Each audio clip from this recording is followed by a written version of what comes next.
I grew up in Stanford for majority of my life, and in the area that I lived, it was very culturally diverse, both at school and at home where I lived in my apartment building.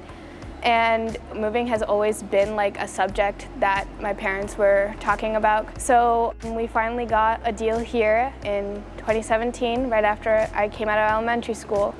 So the multiple changes I went through was not only going to a new town, but also a new school and a new schedule entirely. And coming here, I realized that it wasn't as culturally diverse than it was in Stanford, and I felt a little out of place. I don't think it's easy for anyone to move, especially at that point in their life. It's a big change. And I saw for other kids, they were also experiencing troubles with like their identity and who really they are. So I decided that I wanted to do something about it.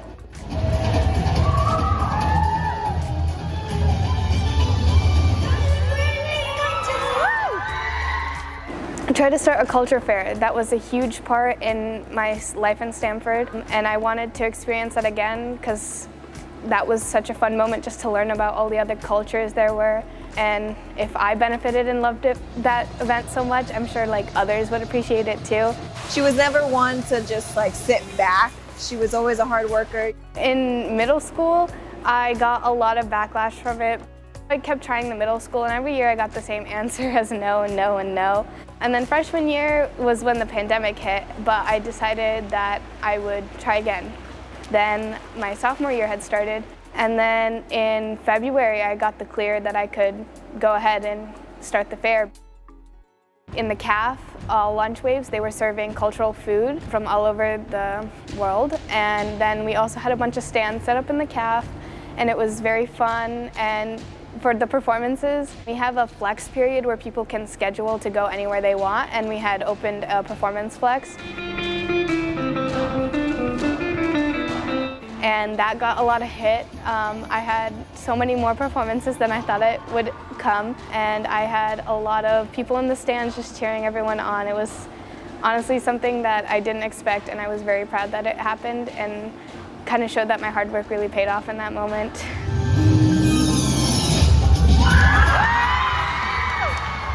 She definitely has grown into who she is, but I think she's found her place and she's doing an amazing job.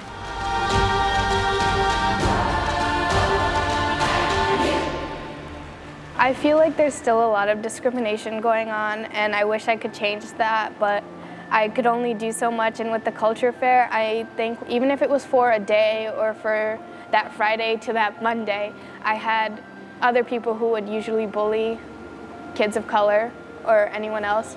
They took part in someone else's culture. But even if it was for a second where they truly admired someone else's culture and they just reflected on that, that was all I could ask for. And I just hope that one day they would just see past it. Like, yes, we have our cultural identities, but that also is not the only thing that defines us, and that they should like try to get to know us more before trying to jump to conclusions. And if the fair can help with that, then the fair will help with that. I really hope it does.